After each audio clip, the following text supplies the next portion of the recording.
வணக்கம். A9 news வானொலியின் செய்திகள் வாசிப்பவர் துஷ்யந்தி பாஸ்கரன். பாதுகாப்பு வலயத்தின் வெள்ளஜன்மடம் பகுதியில் படையினர் மீது விடுதலை புலிகள் மேற்கொண்ட தற்கொலை தாக்குதல் முயற்சி முறியடிக்கப்பட்டது என பாதுகாப்பு அமைச்சு தெரிவித்துள்ளது. வெடிமருந்து நிரப்பப்பட்ட வாகனம் ஒன்றை பயன்படுத்தி படையினர் மீது தாக்குதலை மேற்கொள்ள விடுதலை புலிகள் திட்டமிட்டனர் எனவும், தொலைவில் இருந்து குறிப்பிட்ட அந்த வாகனத்தை அவதானித்து அதன் மீது தாக்குதல் மேற்கொள்ளப்பட்டு அந்த வாகனம் அழிக்கப்பட்டது எனவும் படைத்தரப்பினர் தெரிவித்துள்ளனர். இதேவேளை பாதுகாப்பு வலயத்தில் இரட்டை வாய்க்கால் பகுதியில் விடுதலை புலிகளின் 700 மீட்டர் நீளமான மண் அரணை படையினர் கைப்பற்றியுள்ளனர் என தெரிவித்தனர். வெள்ளஞர் மடத்திற்கு தென்மேற்கு பகுதியில் அமைந்துள்ள மண் அரண்களையே படையினர் கைப்பற்றியுள்ளதாக பாதுகாப்பு அமைச்சு குறிப்பிட்டுள்ளது. இலங்கை வர ஸ்வீடன் வெளிவிவகார அமைச்சருக்கு விசா வழங்க மறுத்ததற்காக ஐரோப்பிய ஒன்றியம் இலங்கை அரசிற்கு கடும் கண்டனம் தெரிவித்துள்ளது. இலங்கையில் தற்போது ஏற்பட்டுள்ள மோசமான நிலை குறித்து மிக முக்கிய சந்திப்புகளை மேற்கொள்வதற்காக பிரித்தானியா, பிரான்ஸ் மற்றும் ஸ்வீடன் வெளிவிவகார அமைச்சர்கள் இன்று புதன்கிழமை இலங்கைக்கு அவசர பயணத்தை மேற்கொள்ளவுள்ளதாக கடந்த ஞாயிற்றுக்கிழமை பிரித்தானியா பிரதமர் கோர்டன் பிரவுன் கூறியிருந்தார். இந்த நிலையில் இலங்கை வருவதற்கு பிரித்தானியா மற்றும் பிரான்ஸ் வெளிவிவகார அமைச்சர்களுக்கு மட்டுமே விசா வழங்கிய இலங்கை அரசு ஸ்வீடன் வெளிவிவகார அமைச்சருக்கு விசா வழங்க மறுத்துவிட்டதாக ஐரோப்பிய ஒன்றியம் கடும் கண்டனம் தெரிவித்துள்ளது. இலங்கை அரசின் இந்த முடிவானது மிகப்பெரிய தவறு என்பதும், ஐரோப்பிய நாடுகள் மத்தியில் இது மோசமான பின்விளைவுகளை ஏற்படுத்தும் எனவும், இலங்கை அரசிற்கும் ஐரோப்பிய ஒன்றிய நாடுகளுக்கும் இடையிலான உறவுகள் மீது ஒரு தாக்கத்தை ஏற்படுத்தும் எனவும் ஐரோப்பிய ஒன்றியம் தெரிவித்துள்ளது. இராணுவ தாக்குதல் நடத்த எமக்கு உரிமை உண்டு. தீவிரவாதத்தை ஒழிப்பதற்காக இராணுவ நடவடிக்கைகள் மேற்கொள்ள வேண்டிய நிர்பந்தம் ஏற்பட்டதாலேயே நாம் அதனை செயற்படுத்தினோம்.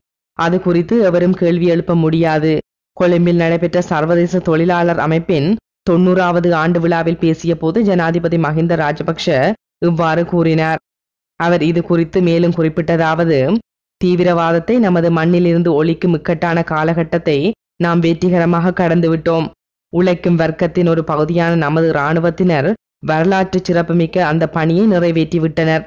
நமது மண்ணில் 3/2 பங்கு பகுதியிலும் மக்கள் தொகையில் 1/3 பகுதியினருக்கும் நீண்ட காலமாக மறுக்கப்பட்ட சுதந்திரம் இனி அனைத்து பகுதியிலும் அனைத்து மக்களிடமும் மலரப்போகின்றது. சமாதான பேச்சுவார்த்தையை தமிழீழ விடுதலை புலிகள் நிராகரித்ததால் தான் அவர்களுக்கு எதிராக இராணுவ நடவடிக்கைகள் மேற்கொள்ள வேண்டிய நிர்பந்தம் அரசுக்கு ஏற்பட்டது. எந்த ஒரு நாட்டுக்கும் தீவிரவாதத்தை ஒழிப்பதற்கு இராணுவ தாக்குதலை நடத்துவதற்கு உரிமை உண்டு. அது குறித்து எவரும் கேள்வி எழுப்ப முடியாது என்றும் அவர் குறிப்பிட்டார். மேல் மாகாண சபைக்காக கடந்த சனிக்கிழமை நடத்தப்பட்ட தேர்தலில் ஆளும் கட்சிக்கு பெரும் வெற்றி கிடைத்ததை அடுத்து ஊவா மற்றும் தென்மாகாண சபைகளையும் கலைத்துவிட்டு அவற்றுக்கான தேர்தல்களை நடத்துவதற்கு அரசாங்கம் திட்டமிட்டிருப்பதாக அரசாங்க வட்டாரங்கள் தெரிவித்திருக்கின்றன. ஊவா மாகாண சபையின் பதவிக்காலம் எதிர்வரும் ஆகஸ்ட் மாதமும், தென்மாகாண சபையின் பதவிக்காலம் எதிர்வரும் செப்டம்பர் மாதமும் முடிவுக்கு வருகின்றது. இந்த 2 மாகாணங்களிலும் ஐக்கிய மக்கள் சுதந்திர முன்னணியின் வெற்றிலை சின்னத்தில் போட்டியிடும் வேட்பாளர்களை தெரிவு செய்வதற்காக நேர்முக பரீட்சைகளை நடத்துமாறு அரசு தலைவர் மஹிந்த ராஜபக்ஷ ஏற்கனவே சம்பந்தப்பட்ட அமைச்சர்களுக்கு உத்தரவிட்டிருப்பதாகவும் தெரிவிக்கப்படுகின்றது. திருகோணமலை மாவட்டத்தில் உள்ள தமிழ் கிராமங்கள் பலவற்றில் நேற்று செவ்வாய்க்கிழமை கடுமையான தேடுதல் நடவடிக்கையை மேற்கொண்ட ஸ்ரீலங்கா இராணுவத்தினரும் காவல்துறையினரும் 15 தமிழர்களை விசாரணைக்காக கைது செய்து தடுத்து வைத்துள்ளனர். திருமலையில் உள்ள தமிழ் கிராமங்களான சாம்பல் தீவு, நிலாவளி, செல்வநாயகபுரம், கன்னியா ஆகிய பகுதிகளிலேயே நேற்றைய நாள் தேடுதல் நடவடிக்கையை படையினர் மேற்கொண்டனர். விடுதலை புலிகள் திருமலை நகருக்குள்ளும் புறநகர் பகுதிகளுக்குள்ளும் ஊடுருவியிருப்பதாக கிடைத்த தகவல்களை தொடர்ந்து இந்த தேடுதல் நடவடிக்கைகள் மேற்கொள்ளப்பட்டதாக காவல்துறையினர் தெரிவித்தனர். பிரித்தானியா மற்றும் பிரான்ஸ் நாடுகளின் வெளிவிவகார அமைச்சர்கள் ஸ்ரீலங்காவிற்கான அதிகாரப்பூர்வ பயணம் ஒன்றை மேற்கொண்டு இன்று அதிகாலை 5:30 மணியளவில் கொழும்பு போய் சேர்ந்துள்ளதாக கொழும்பில் வெளிவிவகார அமைச்சு வட்டாரங்கள் தெரிவித்தன.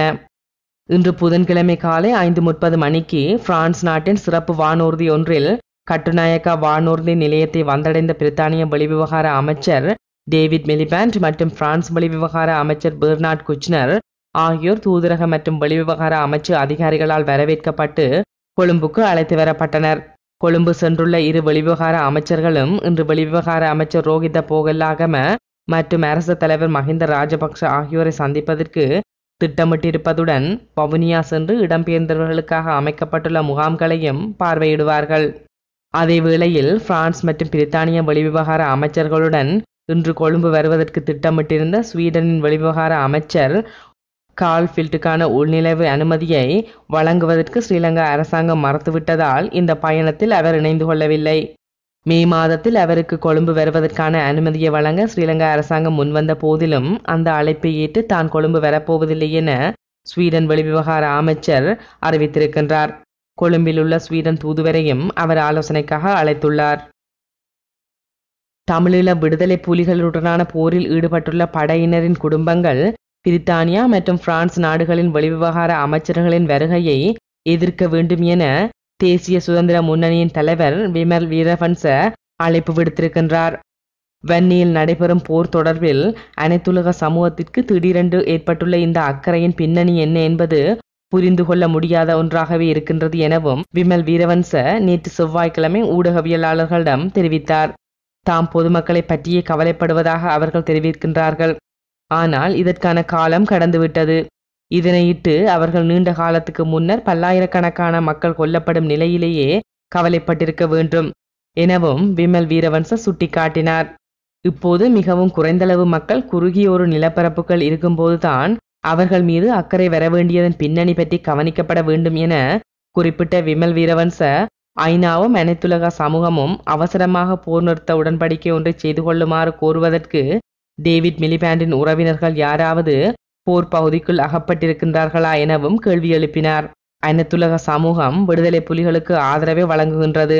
ஸ்ரீலங்கா படையினர் மேற்கொள்ளும் தாக்குதல் நடவடிக்கையின் போது விடுதலை புலிகளின் தலைவர்கள் கைது செய்யப்பட்டால் அவர்கள் பல தகவல்களை வெளியிடுவார்கள் என்ற அச்சத்தில் அவர்களை பாதுகாக்கும் முயற்சியில் அனைத்துலக சமூகம் இறங்கியிருக்கின்றது. அதற்காகத்தான் அவர்கள் போர் நிறுத்தத்திற்கான அழுத்தத்தை கொடுக்கின்றார்கள் எனவும் வீரவன்ச தெரிவித்துள்ளார். வன்னியில் தொடரும் போர் நிலைமைகள் தொடர்பில் ஸ்ரீலங்கா அரசாங்கமும் தமிழீழ விடுதலை புலிகளும் தமது வாக்குறுதிகளை நடைமுறைப்படுத்த வேண்டும் என்பதை அமெரிக்கா வலியுறுத்தியிருக்கும் அதே வேளையில் அமெரிக்க வெளிவிவகார அமைச்சர் ஹிலரி கிளின்டன் இந்த விடயம் தொடர்பில் இந்திய வெளிவிவகார அமைச்சர் பிரணாப் முகர்ஜியுடன் தொடர்புகளை பேணி வருவதாகவும் PTI செய்தி நிறுவனம் வாஷிங்டனில் இருந்து வெளியிட்ட செய்திக்குறிப்பொன்றில் தெரிவிக்கப்பட்டுள்ளது. வெளிவிவகார அமைச்சர் ஹிலரி கிளின்டன் அண்மைய நாட்களில் இந்திய வெளிவிவகார அமைச்சருடன் தொலைபேசி தொடர்புகளை கொண்டிருந்தார் என்பது எனக்கு தெரியும் என தெரிவித்துள்ள அமெரிக்காவின் இராஜாங்க திணைக்கள பேச்சாளரான ரோபர்ட் வூட் இந்த பிரச்சினை தொடர்பாக பெருமளவு தொலைபேசி அழைப்புகள் வருகின்றன எனவும் சுட்டிக்காட்டினார். இந்த பிரச்சினை தொடர்பாக உயர் மட்டத்திலான தொடர்புகள் இரு நாடுகளுக்கும் இடையில் இருப்பதையும் அவர் உறுதிப்படுத்தியிருக்கின்றார். போர் பகுதியில் உருவாகியிருக்கும் மனிதாபிமான பிரச்சினைகள் தொடர்பாகவே நாம் கவலையடைகின்றோம் என தெரிவித்திருக்கும் அவர் அரசாங்கமும் விடுதலை புலிகளும் தமது கடமைப்பாடுகளை நடைமுறைப்படுத்த வேண்டும் எனவும் வலியுறுத்தியிருக்கின்றார். இலங்கை தமிழர்களது உரிமைகளை பாதுகாக்கும் நோக்கில் தாம் முன்வைத்த தனி தமிழீழ கோரிக்கை எவ்வாறு தேச துரோக குற்றமாகும் என அனைத்து இந்திய திராவிட முன்னேற்ற கழகத்தின் பொதுச் செயலாளர் ஜெயலலிதா கேள்வி எழுப்பியுள்ளார். காங்கிரஸ் பேச்சாளர் கபில் சிபாலினால் நேற்றைய தினம் வெளியிட்டிருந்த கருத்திற்கு பதிலளிக்கும் வகையில் ஜெயலலிதா இதனை குறிப்பிட்டுள்ளார். தேசியவாதம் குறித்து சிபால் தமக்கு பாடம் கற்பிக்க வேண்டிய அவசியமில்லை எனவும் தனி தமிழீழ கோரிக்கை சட்டத்திற்கு முரணானது அல்ல எனவும் அவர் சுட்டிக்காட்டினார். இத்துடன் A9 நியூஸ் வானொலியின் செய்திகள் நிறைவடைகின்றன. வணக்கம்.